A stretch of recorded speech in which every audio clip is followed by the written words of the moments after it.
Bienvenue à ceux qui nous rejoignent. On va partir pour 2 heures, 1h30, 2 heures à l'insectarium. On va être ensemble pour découvrir les coulisses de l'insectarium. On a un petit peu du public autour de nous. Vous allez voir aujourd'hui, dans le cadre du festival 24 heures de science, comme chaque année en fait, vous avez beaucoup d'activités partout au Québec. Sachez-le, cette année, on a plus de 450 activités un peu partout dans la province. Plus d'une trentaine de villes qui sont concernées justement par les 24 heures de science. Et donc, je vous laisserai évidemment découvrir tout ça au programme aujourd'hui. Déjà, on va aller voir un peu, je suis entouré de papillons. Donc, j'espère que les papillons vont s'arrêter un petit peu de tournoyer. Je vais pouvoir vous montrer tout ça dans quelques instants. Juste après, on va aller voir les fourmis Atta. C'est une des attractions...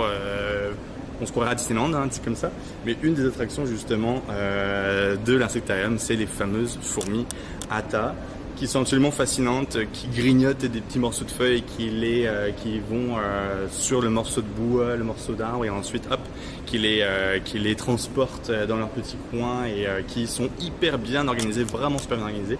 C'est absolument fascinant. Ce qui est cool, c'est qu'on va pouvoir en en discuter avec Dominique Ouellette, qui est technicien entomologiste à l'insectarium de Montréal. Sachez également que aujourd'hui c'est un live un peu particulier. Pourquoi? Parce qu'on a rejoint beaucoup d'écoles. Ça se peut que certaines écoles sont déjà un petit peu connectées. Bienvenue à vous et à ceux et celles qui nous rejoignent encore une fois. Je vais en profiter aussi pour vous dire que c'est en collaboration avec Science pour tous et l'Espace pour la vie qui nous donne l'occasion de découvrir encore une fois les coulisses de l'insectarium. Donc c'est vraiment un privilège en fait de pouvoir vous faire découvrir tout ça, et je les remercie infiniment parce que ça prend des ressources, ça prend du temps d'organiser ça, et puis c'est pas des endroits qui sont ouverts au grand public, donc ça prend des autorisations particulières, etc. Alors, je pense que la première demi-heure, je vais vraiment vous dire bonjour tout le monde, installez-vous, etc. Puis et en fait ça se peut qu'il y ait des gros blancs parce que moi je profite également, puis j'essaie de chasser aussi les papillons pour vous. Il y en a un beau ici. Je garde un œil sur l'heure également, parce que l'heure tourne, l'heure file. Et à 10h30, on a rendez-vous avec Dominique Ouellette, qui est technicien entomologiste à l'insectarium et qui va nous en dire plus sur les fourmis Atta. Oh là là, un papillon qui tient la pose, incroyable.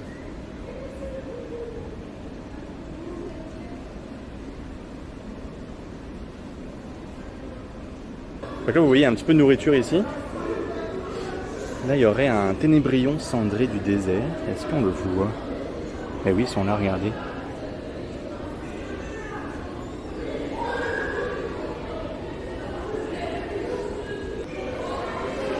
On a du monde ici. Regardez, c'est cool. Je sais pas, vous avez des belles images de votre côté. Je vais essayer de me décaler un petit peu. Oh, il y en a un beau là, checkez-moi ça là. Moi, c'est comme il est beau celui-là.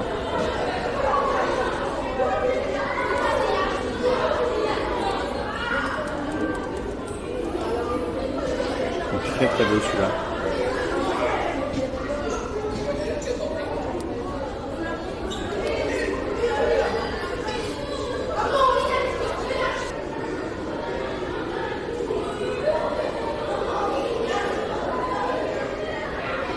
On a une belle image juste ici là.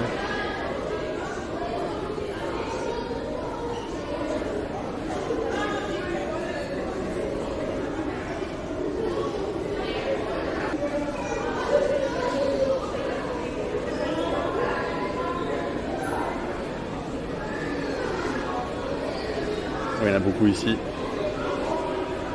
beaucoup ici. Regardez. Chenilles sur les plantes hautes. Très cool. Regardez comme c'est beau. On a des petits numéros en dessous. Des petits repérages.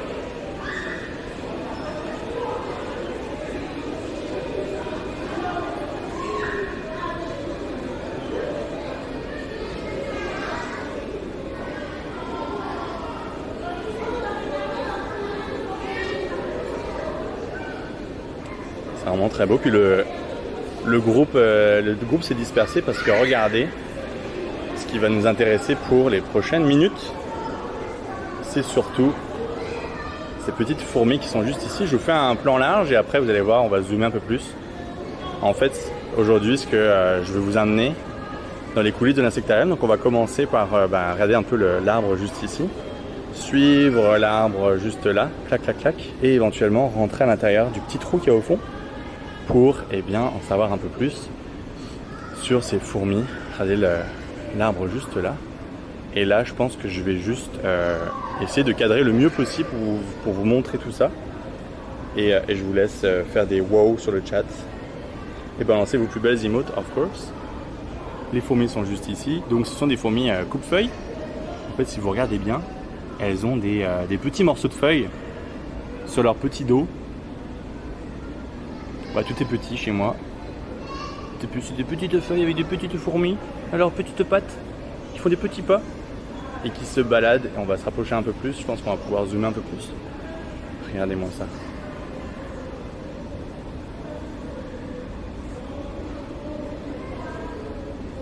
Alors peut-être que vous avez plein de questions à poser justement par rapport aux fourmis. Ça se peut. Ça va être le moment de les poser, les amis. Des fourmis au travail, ça niaise pas. Ça niaise pas. Il y a des fourmis, ben oui c'est ça. Finalement les fourmis sont là.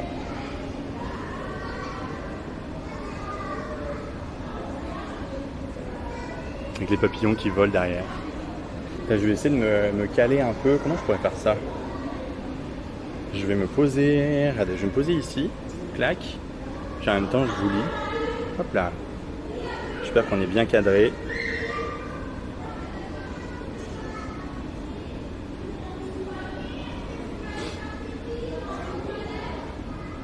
C'est une bonne question, ça fera corps. C'était quoi la végétation ailleurs? Je ne crois pas, je pense que c'est vraiment un type de feuille bien précis, je crois. Mais ça, ce serait une bonne question qu'on va pouvoir poser à Dominique tantôt. Est-ce que ça se passe bien au niveau du chat, les amis? Faites-moi un retour. Est-ce que la caméra c'est bien cadrée? Est-ce que le son est bon pour vous? Est-ce que tout est bon de votre côté? Faites-moi juste un petit signe. Elles sont à la fois en serre et en liberté, exactement. Et elles vivent leur best life, là. Ça bosse dur. Hein. Là, ici, là, je peux vous dire, il y a du boulot. Là, ça sue, là. Puis, il n'y a pas de jour férié, là, c'est vraiment H24 que ça bosse. On va voir un énorme zoom sur des fourmis en train de couper des petites feuilles. Vous voyez au bout là-bas là, du tronc d'arbre, il y a un petit trou dans le mur. On va aller de l'autre côté pour aller voir Dominique. 1080, parfait. Non, l'espèce fonctionne, ouais. Hein. C'est fascinant, moi ça me fascine. Donc qui régit ça quoi? Donc là on est vraiment en plein cœur de l'insectarium. Je pense qu'il y a un papillon qui s'est posé sur ma tête. Ouais, c'est posé. Il y a une rotation et les fourmis ont 2 jours de congé par jour. Ça se peut éventuellement. Hein. Regardez le papillon au-dessus, les 2 papillons. Et les fourmis en dessous qui bossent. C'est trop cool. C'est très hypnotisant en fait. Je dois vous avouer, il faut que je fasse attention à l'heure. C'est très hypnotisant.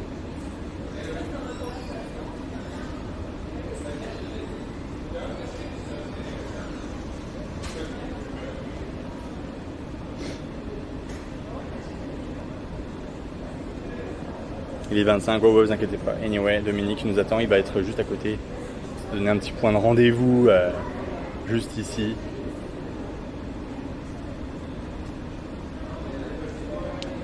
Puis pour ceux et celles qui nous rejoindraient en cours de route, encore une fois, bienvenue.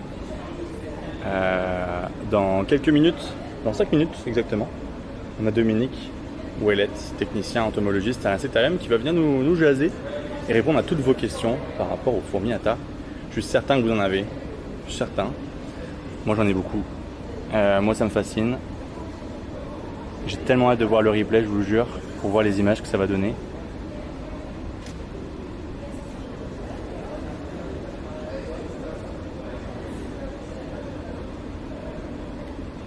Fascinant. Bon matin Xenox, bonjour. Merci beaucoup Viperga pour le sub offert à Tyranneuil, merci beaucoup. Merci infiniment. Merci. Bonjour Tyranneuil, comment ça va? Comment vas-tu?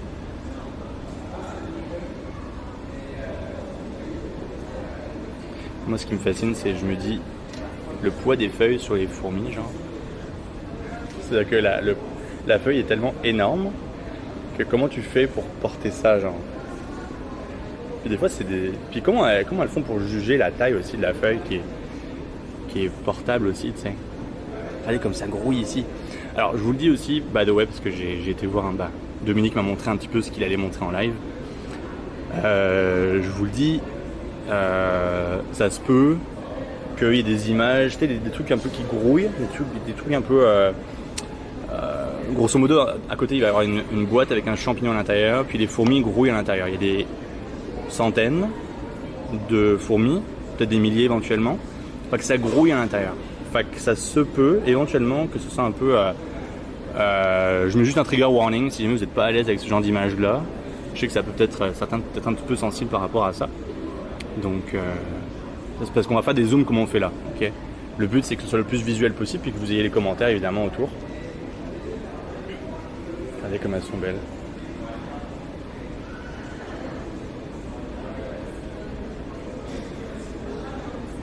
Oh, l'intérieur de la fleur, genre.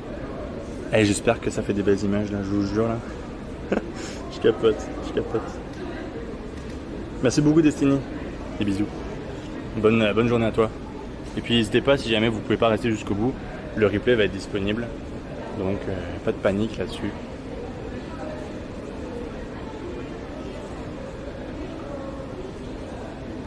Regardez les images que ça fait, oh my god.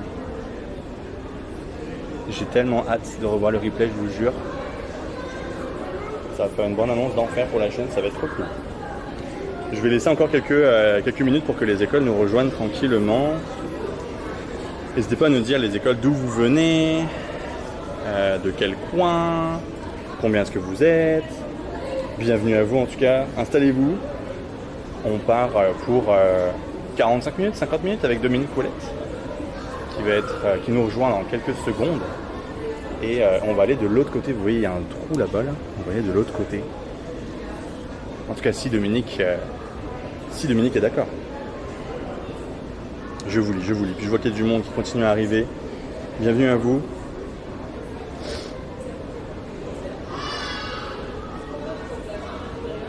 C'est vraiment magique. C'est trop cool. Point d'exclamation 24 heures absolument pour en savoir un peu plus. Je vois qu'on est une centaine. Donc, bienvenue encore une fois à ceux qui nous rejoignent. Dominique Ouellette est juste avec nous. Allô Dominique, je me cadre pour te voir. Comment ça va? Ça va bien toi? Ça va super bien. Écoute, on a passé une demi-heure à juste être hypnotisé par ce qu'on voit là devant nous. Et on est une centaine en ce moment en train de regarder en plus les écoles. Fait qu'on regarde et on est fasciné. On a déjà une première question. Tout de suite là maintenant, là, on démarre tout de suite. La question je pense que c'était Franca qui nous posait une question tantôt pour savoir en fait pourquoi est-ce que c'est ces feuilles-là et pas d'autres, mais donc pourquoi est-ce que les fourmis n'attaquent pas des autres végétations autour? En fait c'est simple, c'est parce qu'elles sont limitées. Parce qu'on leur donne ces feuilles-là, okay. Mais ils n'ont pas accès au reste. La liane est connectée à l'arbre, puis dans le laboratoire elle est reliée à la colonie, donc ils ne peuvent pas aller ailleurs. Ah, ok, donc elles sont vraiment accès limité juste ici, genre mettons genre. C'est important qu'ils ne se sauvent pas. Notre but, c'est une forme de contention cachée pour pouvoir se promener sur la liane, sur l'arbre, mais ne peuvent pas accéder au reste des autres. Très cool, très cool. Alors ça se peut qu'il y ait un petit peu de bruit autour de nous, vous inquiétez pas sur le chat, on va être dans un endroit un peu plus silencieux, donc on va pouvoir bien entendre tout ça, parce que je crois, Dominique, que tu veux nous amener dans un endroit un peu secret, inaccessible au grand public. En effet, si tu regardes, les fourmis vont par là, et reviennent avec des feuilles par là-bas. Vers la gauche. En fait, c'est simple, c'est que le nid est dans le laboratoire. Est-ce que tu aimerais le voir? Le nid dans le laboratoire, absolument qu'on veut voir ça. Dominique, qu'est-ce qu'on a juste ici? Montre-nous. C'est ça, c'est le bout du tunnel dont tu nous parlais tantôt là. Exactement, là vous avez l'exclusivité, c'est rare les gens qui ont la chance de voir ça.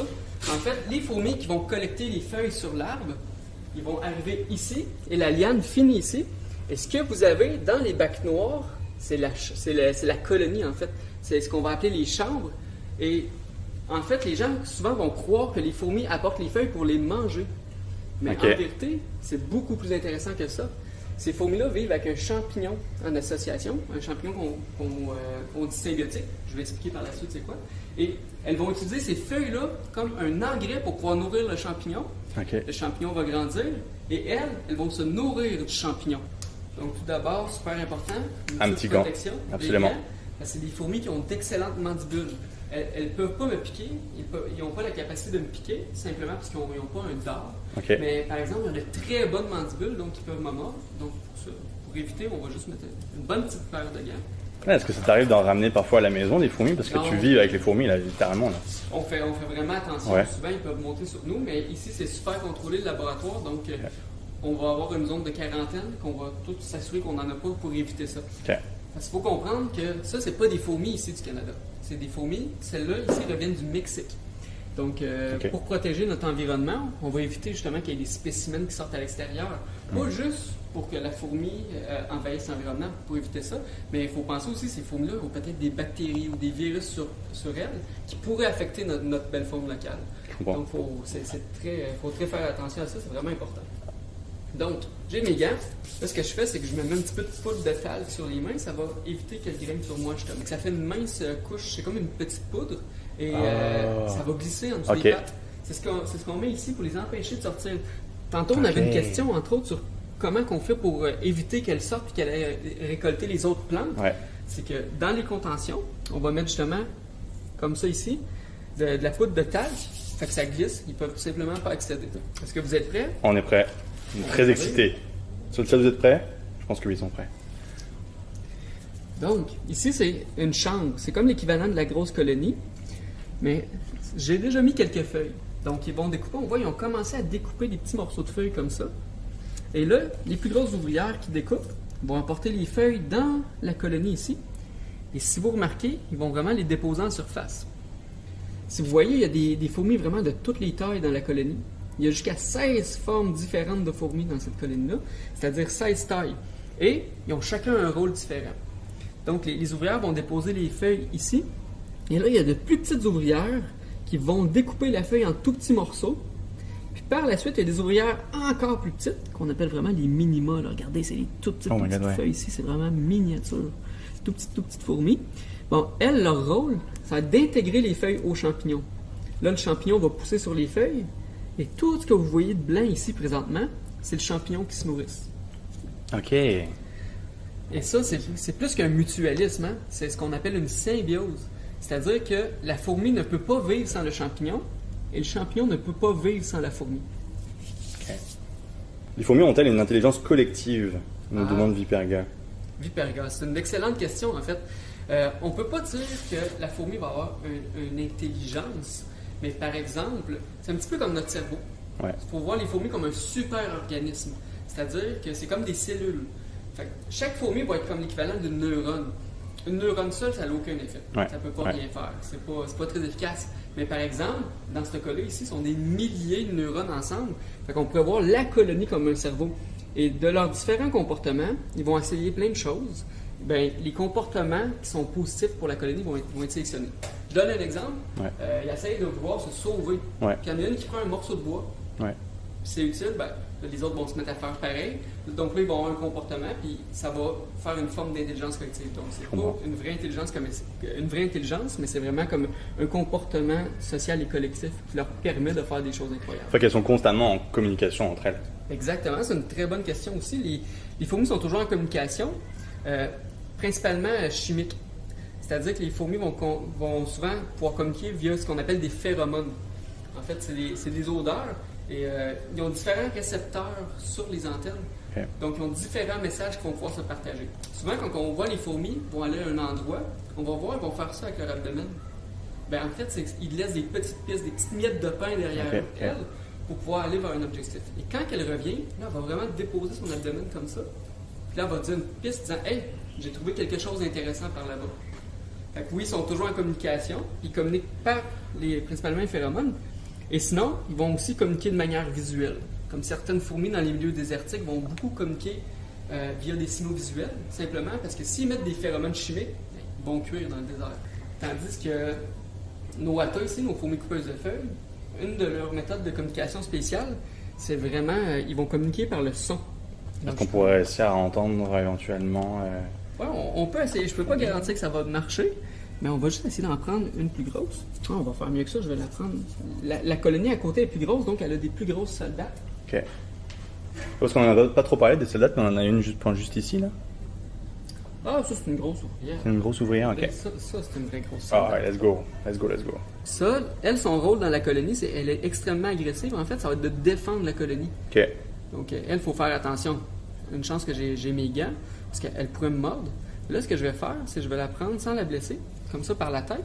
Et on voit, je sais pas si ta caméra est assez précise, mais on voit son abdomen, présentement, il bouge. Il bouge, ouais. Ici. Ouais. Là, c'est parce qu'elle a un organe stridulatoire. Et elle va aviser ses collègues qu'il y a un danger. Ok. Je vais essayer de la mettre près du micro. Vous allez voir, c'est une petite stridulation. Finalement.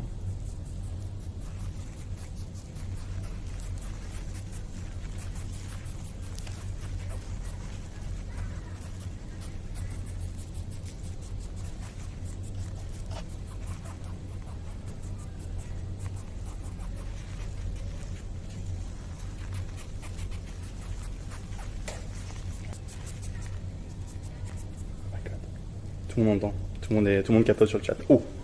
Ah, faites-en pas. Les insectes, souvent, on les voit tomber comme ça au sol.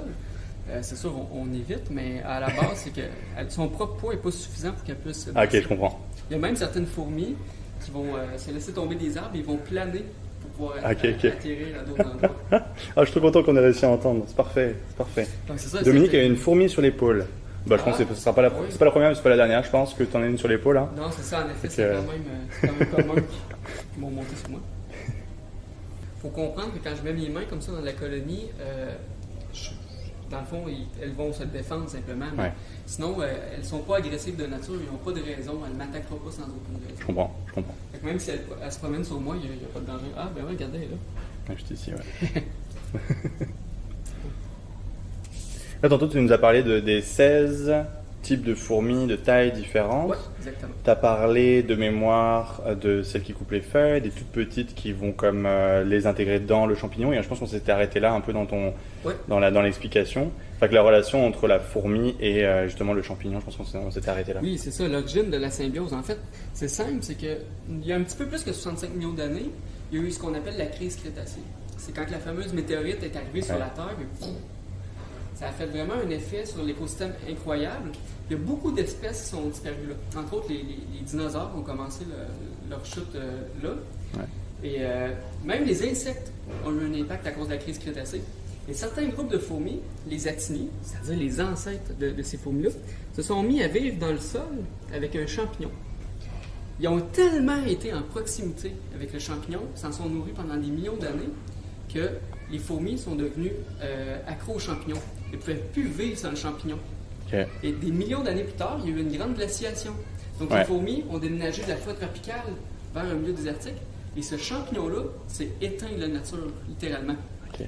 Donc ce champignon-là n'existe plus dans la nature. Le seul endroit où est-ce qu'on peut le trouver, c'est dans les colonies de ces fourmis-là.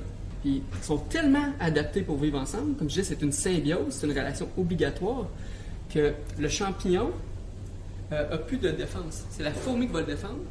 Et la fourmi va élever le champignon. Et en échange, le champignon va produire ce qu'on appelle des gongilidia. C'est des petites boules de champignons. Le seul but de ces petites boules de champignons-là, c'est de nourrir les fourmis. Donc si les fourmis n'avaient pas de champignons, elles ne survivraient pas. Non. Et si le champignon n'avait pas ses fourmis, elles ne survivraient pas non plus. Exactement. Le champignon la base de ne la peut plus exister dans la nature sans elle. Et c'est seulement pour les fourmis coupeuses de feuilles. Hein? Par exemple, c'est seulement les actinies. C'est pas, si vous trouvez une petite fourmi dans votre cour, ça ne veut pas dire nécessairement qu'elle va élever des champignons. Je comprends. Mais c'est ça, bref. C'est vraiment relié à une symbiose entre les deux. Et ce qui est intéressant, c'est que le morceau de champignon qu'on voit présentement, c'est le même morceau que les colonies se passent d'une colonie à l'autre depuis des millions d'années. Puis comment ça fonctionne, c'est que avant de s'accoupler en vol, les reines fourmis vont passer par une pièce spéciale, qu'il va y avoir du jeune champignon. Ils vont prendre un tout petit morceau et ils vont le mettre dans ce qu'on appelle leur estomac social. C'est un estomac que les fourmis ont, mais il n'y a pas d'acide digestif. Estomac social? Oui, on appelle ça un jabot social. Les fourmis, en général, ont deux estomacs. Un qui est digestif et l'autre qui va vraiment servir à pouvoir stocker de la nourriture. C'est simple, c'est que là, c'est pas tous les fourmis qui vont sortir. Comme on a dit tantôt, il y en a qui vont rester dans la colonie et que leur rôle va être soit de s'occuper du champignon ou de nourrir les larves. Donc ces fourmis-là ne sortiront jamais de la colonie. Il faut qu'ils s'alimentent. Donc les autres fourmis, dans la nature, vont aller chercher la nourriture. Ils vont nourrir ces fourmis-là. via justement l'estomac social. On appelle ça une trophylaxie. Ils vont s'échanger de la nourriture entre deux individus. C'est spécial, mais c'est un des traits évolutifs chez les fourmis, c'est que les fourmis vivent en société. Comme je disais, c'est une division du travail. C'est comme nous. On pourrait relier à notre société. On a des docteurs dans notre société, des médecins, on a un mécanicien, un électricien. On a aussi des gens qui vont travailler dans un restaurant, des cuisiniers. Je suis pas sûr que chacune des personnes soit capable d'être un docteur en même temps qu'il soit un éleveur, soit un agriculteur. Donc, en se divisant le travail comme ça, ça les a permis de survivre. En fait, il y a plusieurs raisons qui ont fait qu'ils ont survécu comme ça. Il y a une division du travail au niveau de ce qu'on va appeler les castes. C'est-à-dire, vous allez avoir la reine. Le rôle de la reine, c'est être reproductrice. C'est elle qui va pondre. Et les ouvrières, donc la caste des ouvrières, elles sacrifient leur reproduction pour le bien-être de la colonie. Ça, c'est la première raison de leur succès. Et la deuxième raison, c'est justement les variations. C'est-à-dire que chaque ouvrière va faire un travail différent. Comme notre société, on a un médecin, un cuisinier, ça va varier.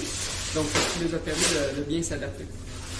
Bon, on retourne pour la deuxième fois à notre reine. Avant de sortir de la colonie, elle va mettre dans son estomac social un tout petit morceau. C'est plus petit qu'une feuille de pain, c'est vraiment miniature. Et suite au vol nuptial, les reines ont des ailes et les mâles aussi. Suite à l'accouchement du vol nuptial, elle va creuser un trou d'environ 1 mètre dans le sol. Et elle va boucher le trou en arrière d'elle. Et là, ce qu'elle va faire, c'est qu'elle va revomir ce petit morceau de champignon-là. Elle va le déposer, puis elle va utiliser des débris végétaux qu'elle va trouver au sol. Par exemple, des restants de feuilles, de l'écorce. Si elle n'a pas de débris végétal, elle va utiliser ses propres œufs pour nourrir le champignon. Et là, elle va se mettre à grossir son petit morceau de champignon. Et quand elle a suffisamment de champignons, là, elle va pondre ses premiers vrais œufs, qui ne sont pas des œufs trophiques comme j'ai mentionné tantôt, c'est-à-dire des œufs pas féconds. Et là, elle va avoir ses premières larves, et là, elle va avoir ses premières ouvrières. Là, ces premières ouvrières vont sortir, aller récolter des feuilles, et vont commencer à construire le champignon, et la reine va se mettre à fondre à temps. Donc, ce cycle-là se reproduit depuis des millions d'années. Donc, le champignon que vous voyez là, ça fait au moins une trentaine de millions d'années que ça le passe de colonie en colonie de cette manière-là. Puis là, juste pour... en fait, ça va être les mêmes colonies, ces différentes colonies qu'on a ici dans les boîtes qui sont là devant nous. En fait, c'est tous la même colonie, mais c'est des chambres différentes. C'est-à-dire que lorsque je vois que la colonie est prête à grossir, par exemple, ils vont avoir beaucoup de larves dans la colonie, moi, je vais rajouter un bac comme ça. Dans le fond du bac, il y a un petit plâtre qui est humide, et les fourmis vont d'elles-mêmes déménager un morceau de champignon. Là, le champignon va se mettre à grossir comme ça dans les colonies, parce que les ouvrières vont s'en occuper. Et la forme qu'il y a un petit peu alvéolaire, c'est les fourmis qui le construisent comme ça, ce champignon. Je comprends. Admettons que tu prends une soldate de la plus grosse colonie, tu la mets dans la plus petite. Va-t-elle se battre ou va-t-elle s'incorporer à la nouvelle colonie? Ah, c'est une très bonne question. Pour cette espèce-là, elle ne s'incorporera pas. Il faut comprendre que les colonies s'identifient avec des odeurs. C'est un petit peu comme nous. Nous, on se reconnaît au visuel, mais chez les fourmis, chaque colonie va avoir une identité chimique différente. Si je prends la colonie de droite puis je la mets dans la colonie de gauche, elle va la prendre pour une envahisseuse, elle va l'attaquer. Par exemple, il y a certaines espèces de fourmis qui elles peuvent s'accepter en différentes colonies. Comme la fameuse fourmi d'Argentine, qui est une des espèces les plus envahissantes au monde. Ils peuvent faire des colonies sur plusieurs centaines de kilomètres. Parce qu'elles n'ont pas cette différence chimique-là. Fait que la reine de la colonie A, la reine de la colonie B, ils peuvent travailler ensemble pour faire une même colonie. Donc, ils vont envahir des territoires très larges comme ça. Pour les contenir, vous utilisez de l'huile de paraffine. De paraffine, on utilise du... Ce qu'on utilise ici, c'est de la poudre de talc. Talc, excuse-moi. C'est de la petite poudre de talc. Ouais. Sinon, l'autre méthode aussi, c'est d'utiliser de l'huile végétale. Pas de l'huile végétale, mais de l'huile minérale que vous pouvez acheter en pharmacie. Comme des huiles, des huiles minérales. Ça fait un petit peu le même principe. Même, si vous voulez élever des fourmis, on va en parler un petit peu. Cette colonie-là, comme vous voyez, il n'y a pas de poudre à bébé autour. Il n'y a pas de poudre de talc, mais ce que j'ai fait, c'est que j'ai mis une petite couche d'huile minérale. Puis la petite couche d'huile minérale va faire la même fonction que la poudre à bébé, que la poudre de talc, en fait. Ça va empêcher les fourmis de pouvoir grimper. C'est plus accessible que la poudre de talc, c'est plus facile à trouver. Est-ce qu'il y a une raison particulière pour que ce soit les fourmis Atta qui soient présentées à l'insectarium plutôt qu'une autre variété, nous demande Hermana? C'est une très bonne question aussi. La raison est simple, c'est qu'ils sont vraiment impressionnants. Dans le monde, il existe plus que 14 000 espèces de fourmis. Pourquoi cette espèce-là? C'est parce qu'ils font des immenses colonies et c'est des fourmis coupeuses de feuilles. Ils sont vraiment spectaculaires. C'est visuellement beau. C'est ça exactement. Ça nous permet de les voir, les couper les feuilles, les rapporter. Ouais. Mais en plus, c'est que ces fourmis-là ont vraiment des rôles écologiques hyper impressionnants. Donc, ça permet ici aux gens de l'éducation de pouvoir expliquer le rôle écologique des fourmis. En même temps, on voit, c'est pas toutes les fourmis qui vont faire des grosses colonies là. Ouais. Il y a certaines espèces de fourmis qui vont faire des colonies de 10, 15 ouvrières.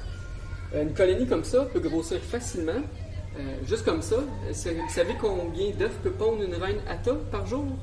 Je vous laisse répondre à cette question, une petite idée, ouais. Combien d'œufs par jour la reine peut-elle pondre, à votre avis? Je vous laisse réagir sur le chat, puis en même temps, je vous lis en même temps. Il a fallu combien de temps pour en arriver à un champignon comme celui-ci? On peut parler d'âge, parce que ça, ces Oui, colonies-là, on les maintient petites. Hein? Fait que cette colonie-là, ça peut devenir immense. Une colonie comme ça va manger entre 2 et 6 mètres de feuilles, 2 à 6 mètres carrés de feuilles par jour. Et, donc, on les garde restreints, parce que sinon, on n'aurait pas assez de feuilles durant l'hiver pour garder des grosses colonies. Mais ces colonies-là, les reines ont été récoltées au Mexique à la fin de 2019. Donc, c'est une colonie qui a environ plus ou moins 5 ans. Et on la garde petite. Pour avoir un gros champignon comme ça, le bac que je viens de vous montrer ici, j'ai ajouté ce bac-là dans une petite colonie il y a 3 semaines. Donc, c'est eux-mêmes qui l'ont apporté, puis ils l'ont construit en l'espace de 3 semaines. C'est très, très rapide. Dans la nature, je vous invite à le voir sur YouTube, par exemple. Vous avez, si vous marquez Giant Ant Colony, vous allez voir l'ampleur et la taille d'une colonie comme ça. Giant C'est Ant vraiment Colony. immense. Je vous laisserai googler ça sur le chat.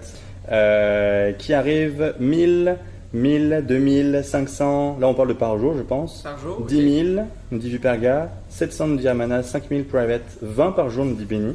50 000 Pascal. 100 œufs par jour. 100 œufs. Alors, où est-ce qu'on. Quelle est la bonne réponse? Il y en a qui étaient proches, mais on en a. Qui était très loin. Pas eu de proche. Une reine Atta peut pondre en moyenne 20 000 œufs par jour. 20 000. 20 000 œufs. Donc, pourquoi je vous posais cette question-là? C'est simple, c'est que vous m'avez demandé combien de temps ça prend à avoir un grand champignon. Ouais. Bien, c'est super rapide parce que le champignon va servir à nourrir les larves. Comme elles pondent 20 000 œufs par jour, la croissance des colonies est extrêmement rapide. Et c'est une des raisons pourquoi on a ça dans l'exposition, qu'on a cette espèce-là, c'est que ça fait des grosses colonies rapidement et sont très actives, fait que ça fait vraiment un visuel impressionnant. Est-ce que la durée de vie va varier entre le type de fourmi? Ça aussi, c'est une question excellente. Oui, la durée de vie va varier. Ça peut varier de quelques mois à plusieurs années pour les ouvrières. Mais les reines, certaines espèces de fourmis peuvent vivre plus de 20 ans. Le record serait autour d'une trentaine d'années. Fait que, comme la moyenne de cette espèce-là, c'est environ entre 8 à 12 ans que la reine va survivre. Mais ça varie beaucoup. Puis en effet, ça va varier selon les castes. C'est pas mal ça, c'est impressionnant. Là, malheureusement, je ne peux pas vous en montrer, mais parfois, elle va pondre littéralement des tales d'œufs. Elle va pondre plus que son propre poids. C'est impressionnant. Là. En l'espace d'une courte durée, elle peut pondre plus que son propre poids. En parlant de poids, justement, une des questions qu'on avait, que moi j'ai eu en fait en voyant ça, c'est comment est-ce que la fourmi arrive à porter des morceaux de feuilles qui sont probablement similaires en termes de poids, éventuellement peut-être plus lourds que son propre poids à elle. Elle peut porter plus d'une centaine de fois son propre poids. Ça varie avec les espèces, bien sûr. Mais en fait, c'est une très bonne question. C'est que nous, en tant que mammifères, nos os sont à l'extérieur et nos muscles sont à l'extérieur. Donc, si on force trop, nos muscles peuvent se détacher de nos os littéralement. Tandis que les fourmis, comme tous les arthropodes, ont un exosquelette, c'est-à-dire un squelette à l'extérieur. Fait que c'est comme l'exosquelette est renforcé et les muscles peuvent vraiment forcer fort à l'intérieur. Okay. Donc ça va pouvoir leur permettre de déployer des forces beaucoup plus impressionnantes pour leur taille. Comme, juste pour couper les feuilles. Vous avez vu tantôt la taille de la soldate? Ben ça, c'est des muscles pour ses mandibules. Donc leur corps est vraiment adapté justement pour pouvoir lever de très bons poids. Les feuilles qui sont plus ou moins grosses, mais c'est souvent des bons gros morceaux de feuilles quand même qui sont transportés par exemple. Comment fait-il pour les attraper sans les blesser? Conseil d'expert, même si on ne doit pas les prendre à main nue chez nous. Mais comment fais-tu pour les prendre sans les blesser par exemple? En fait c'est simple, j'ai pas vraiment besoin d'y prendre. Ils vont monter naturellement vers moi. Ils sont très curieux, ils vont venir comme ça sur moi. Et si je veux la prendre par la suite, je vais vraiment la prendre par le côté. Fait que comme ça, en prenant sa tête, j'évite de la blesser, j'évite en même temps qu'elle me morde, simplement. Bon. En effet, il faut éviter de les prendre, les fourmis. Présentement, il n'y a pas de danger parce que j'ai des gants. Ouais. Mais le danger n'est pas nécessairement pour moi. C'est que moi, j'ai peut-être des bactéries sur ma peau. Et sinon, je vais y transmettre mon odeur. Fait que les autres fourmis, en détectant qu'elle a mon odeur, ils vont la prendre pour une intrus. Pour éviter qu'il y ait des maladies, dans le fond, ils peuvent parfois l'attaquer. Question peut-être niaiseuse, mais le fait que le public puisse passer à côté, est-ce que les odeurs du public pourraient être captées par les fourmis? Non, c'est vraiment le fait de les toucher qui fait que ça pourrait les impacter. Ça pourrait, on peut le voir dans une colonie, des fois on les achale un petit peu, ou quand je transfère, mettons, de bac, ça va arriver que je vais en toucher ou qu'ils vont toucher à ma peau, puis le comportement automatique, c'est qu'ils vont se mettre autour d'elle.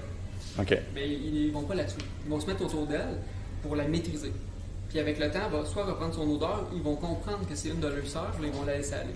C'est sûr, c'est pas à sa vie complète, hein. Elle passe pas sa vie à pondre autant comme ça. Puis ça varie, c'est pas un chiffre qui est constamment le même. C'est comme dans le début de la colonie, comme ces colonies-là, quand on les a reçues du Mexique, c'était une reine avec un tout petit morceau de champignon, puis elle avait seulement 6 ouvrières. C'est logique, ça se mettrait à pondre des millions d'œufs au début, elle serait pas capable de s'en occuper.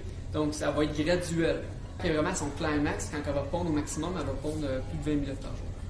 Il y a combien d'espèces au Québec, nous demande Viperga? Ah, très bonne question. On n'a pas de nombre fixe, mais c'est dans la liste des espèces du Québec faite par le docteur André Francoeur, c'est plus ou moins 115 espèces. Fait qu'on n'a pas les 3 espèces, on n'a pas juste la petite brune, la petite rouge qui pique, la charpentière. On a beaucoup d'espèces au Québec. Et pourquoi qu'on n'est pas sûr du nombre? C'est que les fourmis taxonomiquement, pour l'identification, c'est pas toujours facile. C'est pas toutes nos régions du Québec qu'on a explorées pour aller voir les espèces. Ça, c'est de 1. Et avec les changements climatiques, il y a beaucoup d'espèces qui vont migrer du sud. Petit exemple, j'ai écrit un article récemment avec des collègues pour une nouvelle espèce de charpentière dans le coin de Windsor, vraiment dans le sud de l'Ontario. Personne ne savait qu'elle était là avant. Donc, c'est commun qu'on trouve des nouvelles espèces pas décrites ou qu'on va avoir ce qu'on appelle des nouvelles mentions. On n'a jamais trouvé cette espèce-là au Québec. Oups, voilà, on fait un article, donc on peut l'ajouter à la liste. Mais il y a beaucoup d'espèces qui vont être connues sur des sites en ligne comme iNaturalist, mais qui n'ont jamais été confirmées. C'est une photo, mais on n'est pas sûr, donc on ne peut pas la mettre officiellement dans la liste d'espèces. Comment est-ce qu'on fait pour savoir si c'est une nouvelle espèce? Parce que quand on regarde comme ça les fourmis, elles se ressemblent tellement toutes, mais évidemment toi tu as l'œil pour directement les différencier. Mais comment tu fais quand tu vois une fourmi, mettons à Windsor, ou en tout cas dans d'autres régions du Canada ou dans le monde, comment tu fais pour détecter à l'œil nu qu'elle serait potentiellement différente, que ce serait une trouvaille que tu ferais? C'est le travail justement des systématiciens, c'est-à-dire de faire de la taxonomie. C'est qu'on va récolter des individus de chaque colonie, ça n'impactera pas négativement la colonie, et on va les mettre en collection. Regardez, si vous venez ici, je vais vous montrer... ça ici, c'est plus une collection visuelle, c'est toutes des espèces de fourmis avec des comportements intéressants. Mais ici, vous avez une collection scientifique. Donc, c'est une partie de la collection scientifique de l'insectarium. C'est une grosse partie de mon travail ici, c'est justement de faire la collection scientifique, comme mes collègues, mais moi, je vais faire principalement des fourmis. Et ce qu'on va faire, c'est qu'on va récolter quelques individus d'une colonie, on va les monter comme ça en collection. Ça va me permettre de pouvoir les identifier. Donc là, une fois qu'on l'a identifié, je vais être capable de dire « Oh, OK, cette espèce-là, je la connais pas. Là, je vais creuser un petit peu plus. » C'est comme ça qu'on peut trouver si c'est soit des nouvelles espèces. Juste au Québec, on a 5 espèces qui sont connues, mais qui ne sont pas encore décrites, que c'est des nouvelles espèces. OK. C'est une science qui est quand même toujours en évolution. Hein? Puis la taxonomie change toujours. C'est-à-dire que des fois, on a une espèce qui, il y a 10 ans, elle avait un nom. Puis par la suite, via la génétique, par exemple, on se rend compte que l'espèce A et l'espèce B, c'était la même. Fait que là, ils vont être ce qu'on appelle synonymisés, puis ils vont changer de nom. On va leur donner le nom d'origine. Fait que c'est un travail. C'est sûr, on ne peut pas être spécialiste dans tout. Hein. Comme si vous me montrez un coléoptère, je ne peux pas vous dire aussi facilement c'est quoi l'espèce. Mais comme les fourmis, c'est mon groupe, ma spécialité, j'en ai vu beaucoup, je suis capable de dire ça c'est l'espèce A, ça c'est l'espèce B. Et sinon, on va avoir des clés d'identification. C'est-à-dire, on va regarder dans des clés qui disent est-ce qu'elle a du poil sur la tête? Oui, tu vas à gauche. Non, tu vas à droite. Et à partir de ça, on va être capable d'arriver à l'espèce comme ça pour confirmer notre identification. Rebem qui nous dit merci beaucoup pour ta patience et ton discours simple et complet. Tu partages une passion plus qu'un simple descriptif, c'est très cool. Merci. Je t'encourage à faire pareil de ton côté. Hein. Cet été, si tu veux, tu vas pouvoir les observer. Les absolument. Puis on va en parler juste après. Là. Tu nous en parlais un petit peu vite là, de ce petit kit. On en parle dans quelques instants. Caroline qui nous demande combien de temps faut-il pour qu'un œuf éclot? Ah, ça aussi, c'est une bonne question. C'est très variable avec les espèces. Je pense que chaque espèce va avoir des comportements, des habitudes différents. Donc, il y a des espèces que ça va être relativement court, environ 3 semaines. Il y a d'autres espèces, comme on a ce qu'on appelle la fourmi acrobate au Québec. C'est l'espèce qu'on a qui a un très très long développement. La larve va prendre environ 2 mois. Puis chez certaines espèces, comme les reines charpentières, la larve va passer plusieurs années, jusqu'à 2 ans dans la même colonie. Donc c'est ça, c'est vraiment relié à l'espèce, mais ça va varier de quelques mois à quelques années.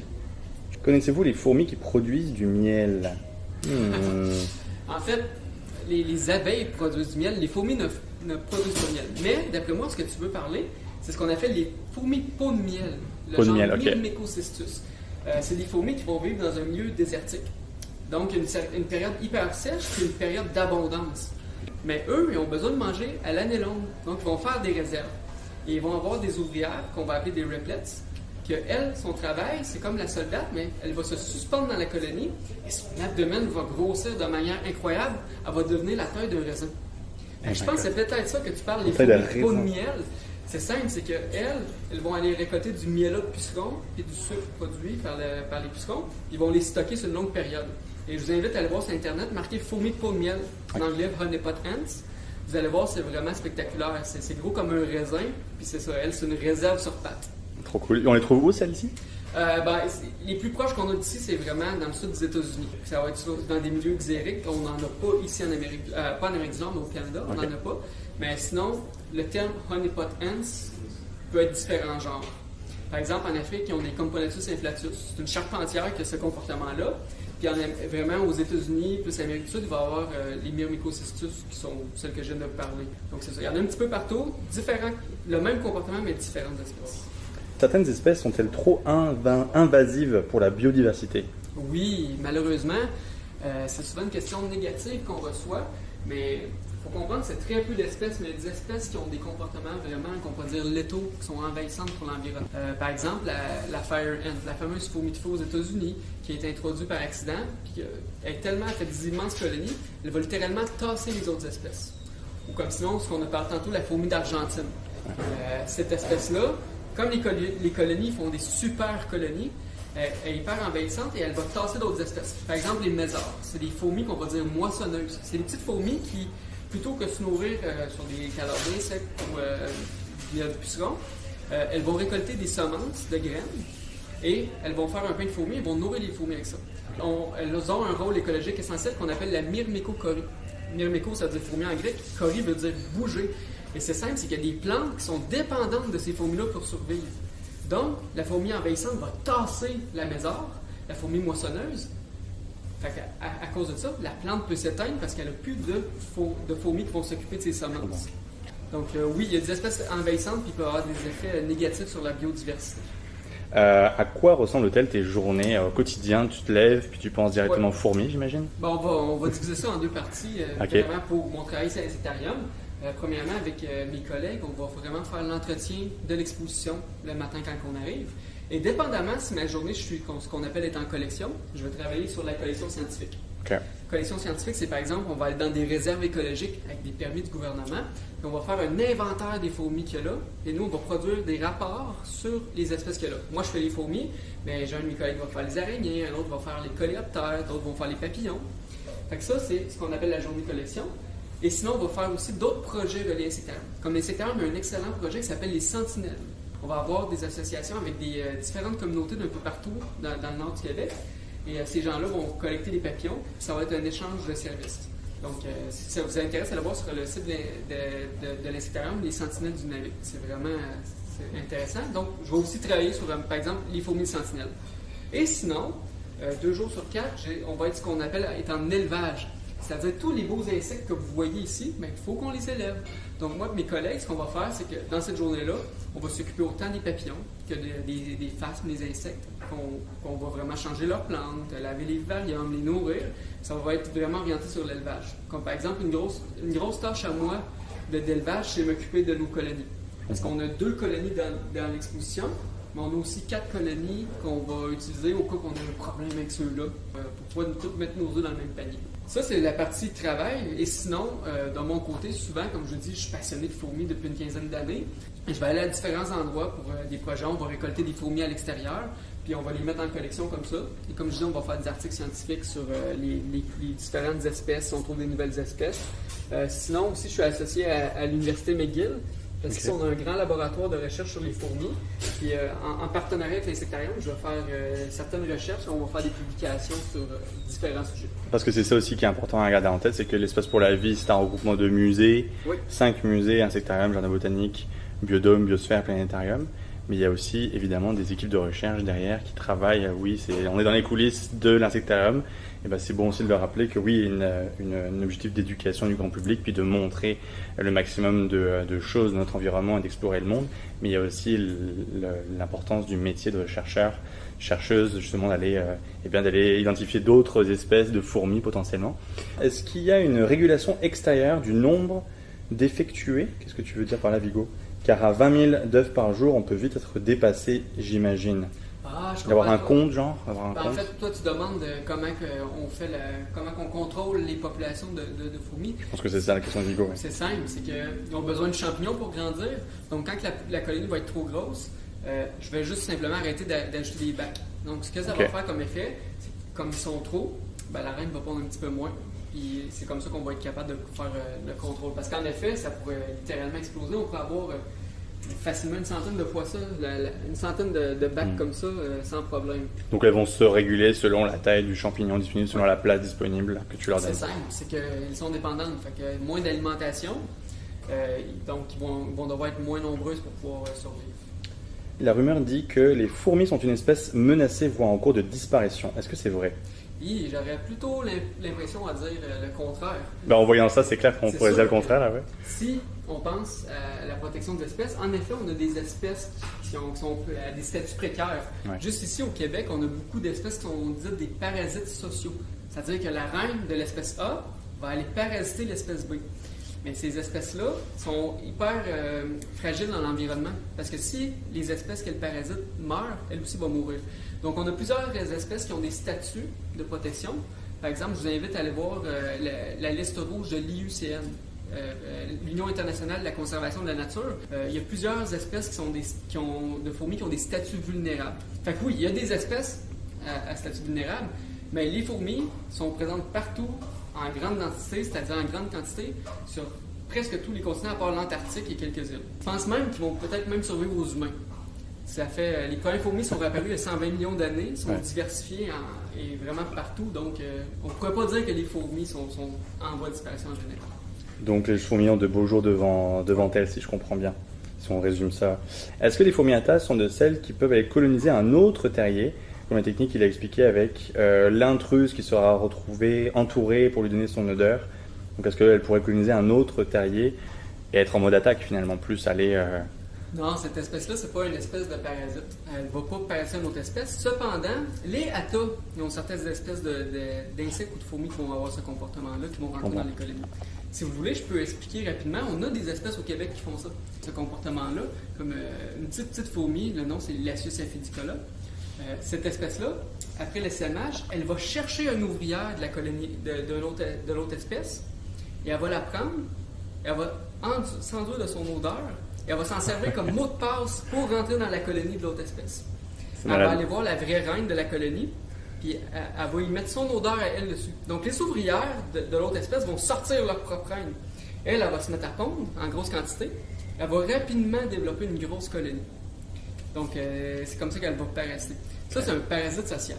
Il y a aussi des espèces qu'on va appeler des espèces fourmis invitées, c'est-à-dire des espèces qui ont le même comportement mais qui ne sont pas parasites, qui vont vivre côte à côte dans la même colonie avec d'autres espèces.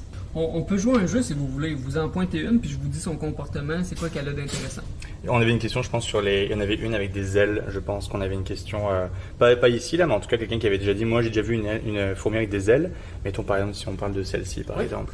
Justement, c'est ce que vous avez là, c'est une reine atta. Okay. C'est une fourmi atta. Faut comprendre, quand vous voyez des fourmis avec des ailes, ça peut être soit un mâle ou une reine. Souvent, on va dire des princesses dans le cas de la reine avec ses ailes, ou le drone dans le cas du mâle. C'est simple, c'est que les fourmis, comme ils ont une colonie, pour pouvoir répandre leurs gènes, ils doivent s'échanger des individus. Donc, ça va être là ce qu'on appelle le vol nuptial. Vous voyez, à la fin de l'été, des fois, le ciel est couvert, il y a des milliers de fourmis dans le ciel. C'est simple, c'est qu'ils vont libérer plusieurs reines ailées, et elles vont s'accoupler, par la suite vont débuter leur colonie. C'est très peu de fourmis qui vont réussir à aller fonder une colonie, ça tourne aux alentours du 1%.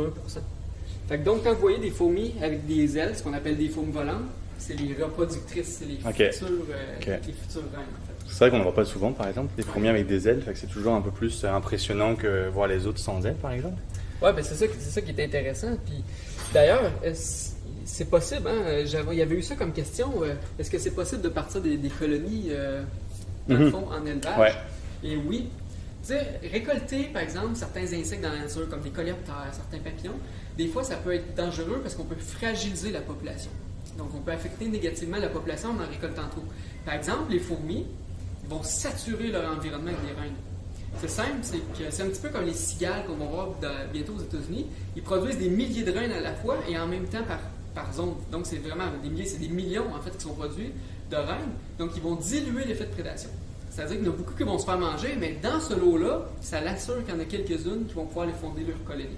Donc, lorsque vous voyez une fourmi avec des ailes au sol, si elle est féconde, elle va avoir le comportement d'arracher ses ailes. Ça, c'est la gracieuseté de notre équipe d'éducation qui nous l'ont prêté. Ici, c'est les marionnettes qu'ils utilisent pour faire l'éducation dans le musée.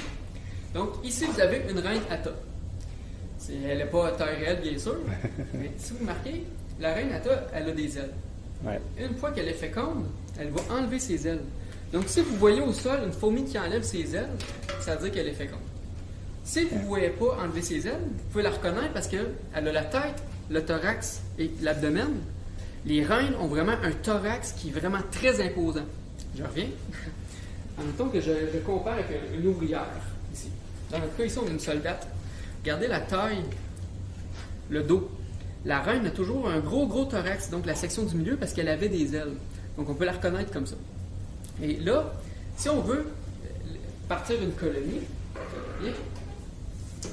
ça va être simple. Vous allez prendre cette reine-là, qui est au sol, vous pouvez la récolter, mais on va la mettre dans un tube. Ici, regardez. Un petit tube comme ça, une petite éprouvette que vous pouvez aller avoir facilement, soit dans des laboratoires, ou sinon vous pouvez prendre aussi des tubes de fleuriste. Vous mettez de l'eau, une ouate. Il faut que la ouate soit bien compressée pour éviter que l'eau coule. Vous mettez la reine à l'intérieur et vous rajoutez une ouate. Là, la prochaine étape est importante. On va mettre ça soit dans un tiroir ou à un endroit qui est à l'ombre. Ah, chose encore plus importante, s'il vous plaît, on demande aux parents avant. Ah oui, précise aussi. On ne débute pas une colonie à la maison sans que les parents soient d'accord. Faites pas ça en secret, hein, les amis, sur le chat, là, sur les élèves dans la classe, là, je vous vois venir, ok? Faites attention à ça. Donc, on va mettre la reine comme ça, on va l'isoler, on la met dans le noir. Là, il faut être patient. Parce que si on la stresse, elle peut dire « Oups, mon environnement est dangereux », elle peut soit essayer de s'en aller ou elle peut manger ses propres os. C'est un comportement, lorsqu'il y a un stress, plutôt que d'avoir une progéniture dans un mauvais environnement, elle va attendre à plus tard. Sinon, si on est patient, on va avoir les premières ouvrières qui vont réapparaître environ un mois plus tard. Et là, dans ce cas-là, on va prendre la colonie. Je vous donne un petit exemple. Ici, ça c'est une petite colonie que j'ai récolté une reine au sol à la fin de l'été passé. Là, vous allez voir, ça n'aime pas la lumière, fait que je lui ai mis un petit carton ici pour la protéger, mais regardez à l'intérieur. Je ne sais pas si vous voyez la reine, c'est celle qui est noire foncée. Elle est dure à voir, mais elle est quand même grosse comparée aux ouvrières. Oui, plus grosse, ouais. Donc, une fois qu'elle va avoir ses premières ouvrières comme ça, là, on va pouvoir se mettre à la nourrir. C'est simple, c'est qu'ils ont besoin de sucre et de protéines.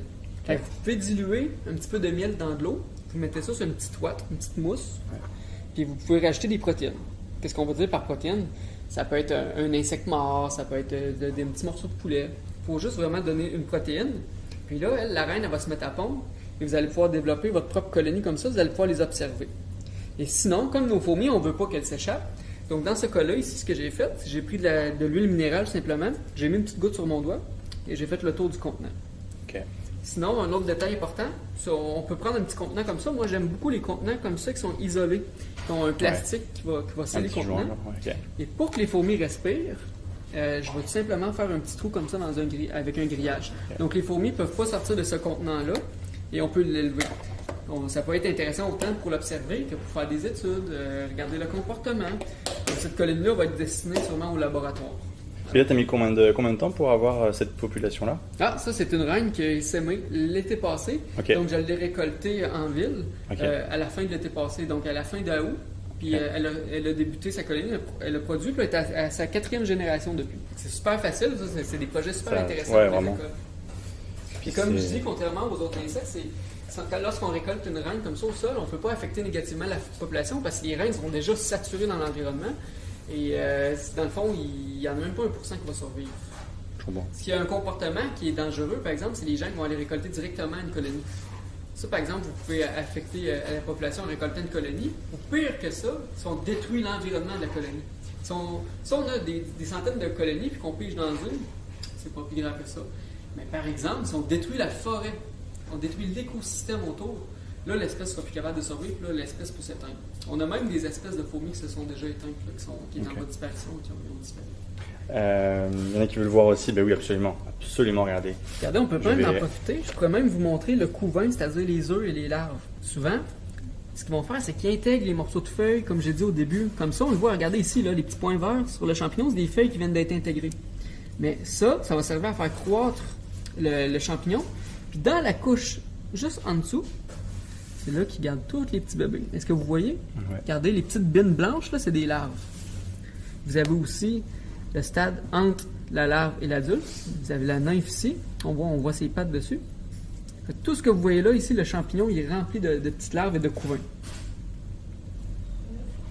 Des fois, on peut même en voir de bonne taille. Ce que je fais là, présentement, ça n'affecte pas le champignon parce qu'ils vont rapidement le reconstruire. Okay. C'est sûr, on évite de le détruire inutilement, mais juste un petit peu jouer comme ça dedans, ça les stresse pas, ça n'a pas d'effet négatif sur elles.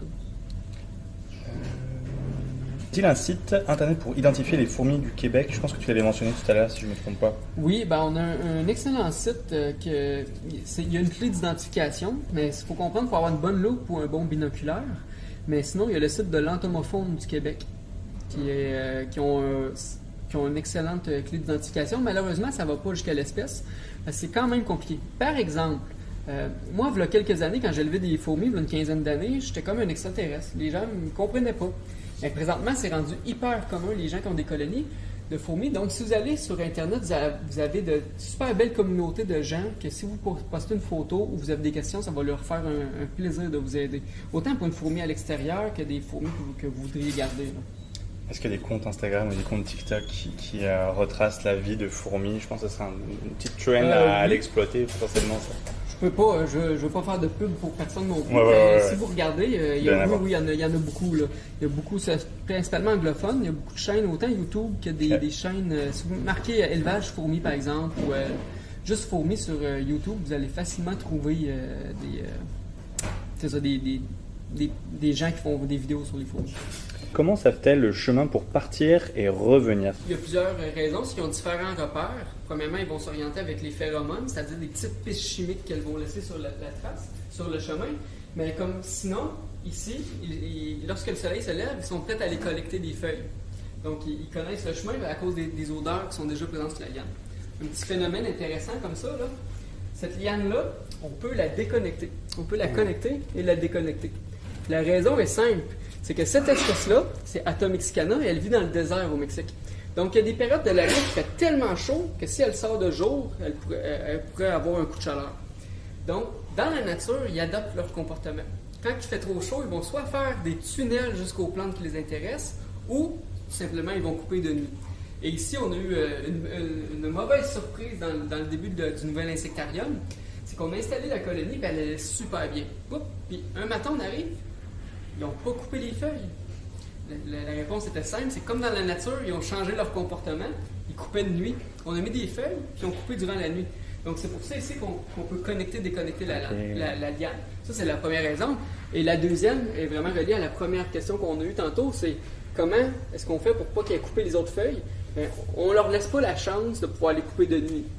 Parce que, comme on disait, ils ont quand même une intelligence, qu'on pourrait dire, sociale en groupe, puis ils sont capables de faire des structures comme des ponts. Ils peuvent faire des ponts, ils peuvent utiliser des morceaux de bois, des trucs comme ça. Donc, on les garde sous surveillance durant la journée, mais comme on n'est pas ici de nuit, on leur donne pas accès à l'arbre durant la nuit. Donc la nuit, clac, vous coupez ici, en tout cas vous décrochez ça. Comme ça ici. Ils vont faire rapidement un petit pont, puis les fourmis vont se mettre à descendre dans la colonie. Rapidement, je dirais une minute ou deux, mais on va voir le comportement. Il va y avoir un bouchon de circulation assez rapide. Ça fait du très beau visuel, très bien comme ça. Moi, je vous rattrape sur le chat. Bon matin, Soft Kitty, j'espère que tu vas bien. C'est Dominique Ouellet qui est avec nous. On voit que Dominique est un passionné. D'où vient sa passion et pourquoi les fourmis? Pourquoi les fourmis, Dominique? Ça aussi, c'est une question que je me fais souvent demander. Moi, à la base, j'ai toujours été passionné d'entomologie. C'est-à-dire, quand j'étais petit, je voulais travailler avec les insectes. Et justement, je me suis mis à essayer d'identifier des fourmis environ un petit peu plus d'une quinzaine d'années. Moins de 20 ans, mais une quinzaine d'années. Et c'est ce qui m'a apporté aux fourmis. Donc, je me suis mis à étudier les fourmis. Puis, de fil en aiguille, c'est rendu mon groupe favori. C'est-à-dire que je travaille très peu avec les autres groupes d'insectes autres que les fourmis. Okay. C'est ça. On pourrait dire que les fourmis sont la moitié de ma vie présentement. C'est très important dans ma vie. Je dédie ma vie à les étudier. Puis aussi, c'est important de garder en tête aussi que chacun a sa spécialité. Dans le fond, en tant que toi, tu es spécialisé fourmis, mais tu as d'autres spécialistes aussi à insectarium. Je vois qu'il est déjà 11h27. On continue à discuter, puis ça se peut qu'on déborde un petit peu, mais c'est tellement fascinant. J'aimerais ça que ça dure encore plus longtemps. Les écoles, n'hésitez pas à nous faire signe si vous avez encore des questions. On a Ariel Atou qui nous demandait où trouver une reine. Comment identifier une reine? Peut-être le rappeler, parce qu'on en a parlé, je pense, un petit peu tout à l'heure. Regardez, je peux vous donner un petit exemple avec des fourmis ici. Je ne sais pas si ta caméra est assez bonne pour pouvoir voir. Ça, un exemple, c'est des fourmis charpentières du Québec. Comme vous avez ici la princesse ailée, avec le drone, c'est-à-dire le mâle. Et lorsque, suite à l'accouplement, elle va perdre ses ailes. Donc, vous voyez ici, j'ai une reine. Un petit peu plus loin, j'ai une soldate et une ouvrière. Donc, la reine a souvent un plus gros abdomen. Et le plus important, c'est au niveau du dos, c'est-à-dire le segment du milieu. Il y a la tête, le thorax et l'abdomen. Le thorax va être beaucoup plus large puisqu'elle avait des ailes. Donc, c'est le moyen de repérer, de différencier une reine. Fracon qui nous dit, tu parlais de protéines tout à l'heure. Quand elles meurent, je suppose qu'elles se mangent entre elles. Ah non, c'est une bonne question ça, mais non. En effet, les fourmis, il faut comprendre, c'est un petit peu comme nous. Nous, on l'a vu il y a quelques années avec la pandémie, vivre en société, ça implique parfois d'avoir des maladies. Donc, les fourmis, pour éviter les maladies, ce qu'ils vont faire, c'est qu'ils vont prendre des cadavres, ils vont aller les mener loin de la colonie.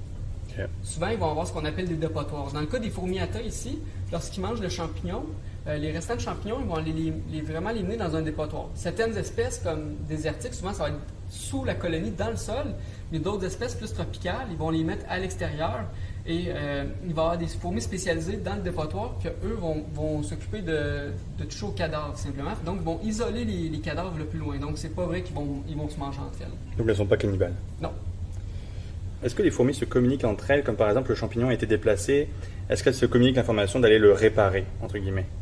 En fait, c'est un comportement qui est naturel, c'est-à-dire qu'elles vont se promener. Il n'y aura pas une communication nécessairement qui va dire que le champignon est brisé, mais par exemple, s'il y a un ennemi dans la colonie, comme je montrais au début avec la soldate, elles vont communiquer entre elles pour dire qu'il y a un ennemi. Donc, ils vont agir selon le signal. Mais par exemple, dans le cas du champignon, en nature, ce qu'ils font, c'est qu'ils vont agrandir le nid. Ils vont se mettre à creuser, ils vont faire une autre chambre, un autre compartiment. Et là, les petites ouvrières vont prendre des petits morceaux de champignons qui vont déménager. Au même principe que ce que vous voyez présentement avec les feuilles, mais avec le champignon. Donc, ils vont déménager des petits morceaux de champignons. Regardez, je porte ton attention ici, là. Ce que vous voyez, ils sont proches. Présentement, si on les laisse là avec le temps, ils vont finir par comprendre, puis ils vont faire un pont. C'est-à-dire que les feuilles vont tomber, ils vont faire une liaison entre les deux. Donc, c'est pour ça qu'on les déconnecte de nuit. Je pense que le pont est sur le point d'être fait. Oui, ça peut être long parfois. Ils sont pas habitués qu'on leur... Désolé, les fourmis, on vous perturbe au jeu, on vous perturbe. Je vous rattrape. Le suspense du bouchon de circulation, oui, puis c'est des belles images. Oh my god, ouais, incroyable. Et voilà, c'est en train de se faire. Très cool, très cool. Est-ce qu'elles sont sensibles au changement de température? Elles sont tout le temps actives, nous demande Caradoc. Oui, en effet, c'est vrai qu'il fait chaud de l'autre côté, très humide, très chaud. En fait, sont vraiment reliés à la température. Comme les atta ici, dans le désert, comme j'expliquais tantôt, lorsqu'il fait trop chaud, ils ne sortiront pas. Ils vont soit faire des tunnels jusqu'aux plantes ou vraiment couper de nuit, c'est-à-dire qu'ils vont aller récolter de nuit. Ça dépend des espèces. Il y a des espèces qui ne sont pas vraiment reliées à la température. On a d'autres espèces, comme le genre Aphaenogaster au Québec, qui sont tellement sensibles à la température que du moment qu'il va faire chaud, ils vont déplacer le nid vers ce qu'on appelle des nids satellites. C'est-à-dire d'autres nids, des petits tas de feuilles. Et il suffit d'1 degré Celsius pour qu'ils déménagent l'entièreté du nid. Donc, ça dépend des espèces, mais oui, ils sont très sensibles à des facteurs environnementaux comme la température. Minuit nous demande, est-ce qu'elles dorment? Ah, ça aussi, c'est une bonne question. En fait, il faut comprendre, les insectes, les arthropodes, n'ont pas un cerveau comme le nôtre. Donc, ils vont avoir des périodes d'inactivité, mais ce n'est pas un sommeil comme on l'entend, nous, en tant qu'humains. C'est-à-dire qu'ils vont vraiment avoir des périodes d'inactivité. Souvent, on pense, comme les fourmis sont bien organisées, là, on a tendance à croire qu'ils travaillent 24 heures sur 24. Ben, il y a déjà des recherches qui ont été faites là-dessus. Il va y avoir ce qu'on appelle des lazy ants, c'est-à-dire des fourmis qui sont lâches. Ils sont dans la colonie qui font absolument rien, mais ils ont quand même leur rôle. Ils vont servir d'antenne de relais, c'est-à-dire qu'ils vont relier le signal de la communication des autres ouvrières. Regardez, on le voit bien, là, le pont est en train de se faire entre les deux. Ouais. Je pense que c'est bon là. Ah ouais, ça y est, on a une feuille qui vient de se passer de l'autre côté. Très cool. Très très cool. Envoyez-leur des cônes oranges pour faire des lignes de circulation. Oui, ben on envoie ça, on envoie ça. Il y en a plein à Montréal, on est servi, donc on devrait avoir ça en stock. Je vais juste les rapprocher un petit peu au moins. Mais oui, parce que là, les pauvres. Ils vont faire, vous allez voir, là, ça va être très très rapide. Ils connaissent parce que la question d'origine, c'était comment ils font pour communiquer. Ouais. Comme ils ont des phéromones sur la liane, ils savent exactement où aller, vous allez voir, ils vont tous aller dans la bonne direction.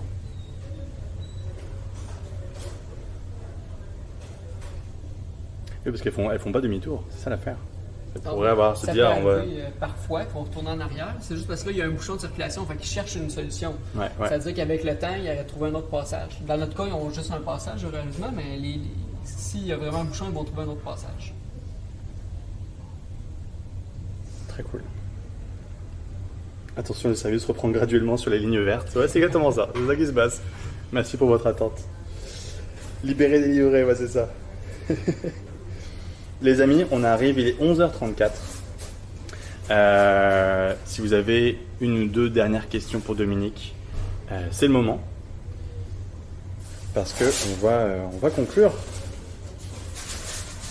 Fracor nous demandait, quand vous fermez la nuit, ça prend combien de temps pour qu'elles reviennent toutes au nid? Ah, ben c'est pas long. Comme on voyait tantôt, ça va faire vraiment une boule de fourmis qui va tomber. Ouais.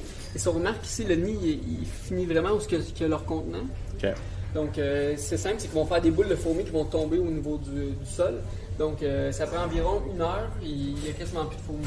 Mais c'est sûr, il va toujours en rester quelques-unes sur l'arbre, mais ils sont toujours vivantes le lendemain. Ça va être les premières à revenir simplement. Donc, c'est environ 1 heure avant qu'il y en ait plus. Est-ce qu'une colonie peut avoir plusieurs bases en fonction des saisons? Oui, les colonies, il y a beaucoup d'espèces, c'est toujours selon l'espèce bien sûr, Ouais. mais il y a plusieurs espèces qu'on va appeler polygyniques, donc plusieurs reines. Et ce que tu dis, on appelle ça polydomique. Donc, lorsque vous regardez une chose, il y a des petits tipis de sable là, dans un cours. Ouais. Un trou n'est pas nécessairement une colonie. Ça peut être plusieurs trous dans une colonie, mais ça peut aussi être le contraire. Okay. Ça peut être plusieurs petites colonies tenant la même. Dans ce cas-là, on va appeler ça des colonies satellites, des nids-satellites. Okay. C'est-à-dire que selon les besoins, ils vont déménager. Par exemple, il y a une fourmi qui les attaque, ben, ils ne resteront pas dans le même nid. Ils vont déménager vers un nid de secours, simplement. Quelle est ton espèce de fourmi préférée? Mon espèce de fourmi préférée, c'est pas une espèce qui est grosse, qui est impressionnante, c'est la fourmi Hippoponera punctatissima. Ils l'appellent la Rogers Ant. Et pourquoi c'est ma favorite? C'est que c'est une fourmi vraiment spéciale. Chez toutes les fourmis, c'est la seule qui va faire des mâles qui n'ont pas d'ailes. Il y en a plusieurs. Okay. Mais cette espèce-là a des mâles mineurs, c'est-à-dire des mâles ouvrières, puis des mâles soldats. C'est la seule espèce sur les 14 000 espèces qui font ça. Et c'est une fourmi qu'on va dire primitive. C'est une fourmi qui a son dard, qui doit chasser. Et elle a plein de caractères des fourmis plus évoluées dans l'arbre du vivant. Donc c'est une fourmi très spéciale. Et un de mes travaux aussi insectarium, c'est de trouver c'est quoi les raisons, c'est quoi dans l'environnement, c'est quoi qui est arrivé évolutivement pour que ce soit la seule sur les 14 000 espèces à avoir ce critère-là. Ce qu'on appelle la Rogers Ant, ça en est ici, c'est tout petit, là. Comme je dis, c'est vraiment une petite fourmi, mais ça en est ici. C'est un de mes projets de recherche ici à l'insectarium. Peux-tu nous redire le nom? Hippoponera punctatissima. Regarde, si tu filmes dans le bas, il y a l'identification qui est là, ce qu'on appelle la Rogers Ant. Ça, pour la prononciation, c'est parfait. Hippoponera punctatissima. Là, c'est compliqué, mais si vous remarquez la première ici, ça, c'est un mâle soldat. C'est un mâle major. Comme je dis, c'est la seule espèce actuellement connue à avoir ces deux formes de mâles-là sans ailes. Merci infiniment, Dominique. Ça fait plaisir. Pour ton temps, une vague de love, s'il vous plaît, sur le chat pour remercier Dominique pour son temps. Je vous refais encore un petit tour d'horizon. On va repasser de l'autre côté juste après pour conclure le live, of course. Mais vous voyez donc dans les coulisses, encore une fois, de l'insectarium. Et je vous laisse encore une fois envoyer du love sur le chat. sont belles en vidéo, mais je vous invite à venir les voir en vrai. L'Escam est ouvert tout l'été. Vous allez voir, c'est vraiment, on a une très belle exposition. Est-ce que, dernière question pour toi, est-ce qu'il y a des ressources sur le site d'Espace pour la vie pour justement se lancer dans une fourmilière? Est-ce qu'il y aurait des ressources éducatives qui pourraient à partager éventuellement? Non, pas pour l'instant, c'est que peut-être on va voir quelque chose va être développé dans le futur, mais actuellement non. Okay. Comme je dis, il y a beaucoup de forums, il y a beaucoup de documentation qui a été faite par Espace pour la vie pour les fourmis sur Internet, mais comme c'est quand même compliqué, l'identification et trucs comme ça, il n'y aura pas de ressources comme ça. Je comprends. Peut-être dans le futur, on verra. Mais en tout cas, n'hésitez pas à aller visiter l'insectarium si vous avez des questions à poser. Il y a plein d'animateurs et animatrices qui sont là pour répondre à toutes vos questions. On s'est vraiment fait plaisir. Dominique a été vraiment extrêmement généreux de son temps et de toutes ses explications.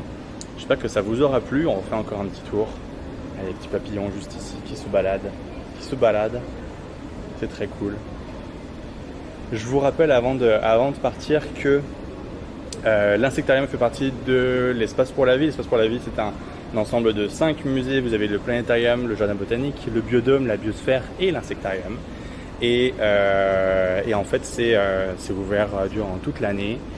Vous pouvez prendre un passeport qui vous permet d'avoir accès à tout l'ensemble des musées à l'année de manière illimitée. Soutenir l'Espace pour la vie, c'est soutenir la science, c'est soutenir l'environnement, c'est soutenir la recherche scientifique, c'est soutenir tout simplement la science avec un grand S. Donc voilà, je suis extrêmement fier en fait de vous avoir permis de visiter ça et de voir ça de plus près. On a eu beaucoup de disponibilité de la part de Dominique. Je vais en profiter juste avant de vous quitter juste ici. Je vais en profiter pour remercier l'Espace pour la vie de nous avoir donné accès à l'insectarium, dans un petit peu un endroit un peu privilégié dans les coulisses de l'insectarium. C'est une chance inouïe en fait qu'on a de pouvoir aller voir, de pouvoir discuter avec des professionnels, des experts, expertes. On est très très privilégié de pouvoir le faire. Je remercie également Science pour tous. C'est grâce à Science pour tous qu'on peut vraiment profiter de ce genre de live là également dans le cadre du festival 24 heures de science.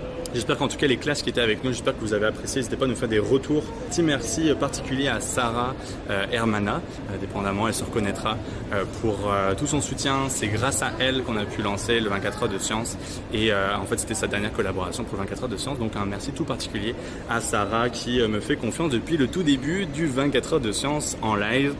Prenez soin de vous, bonne fin de semaine, reposez-vous, bonne soirée, bonne fin de journée et à très bientôt j'espère. Des bisous, ciao.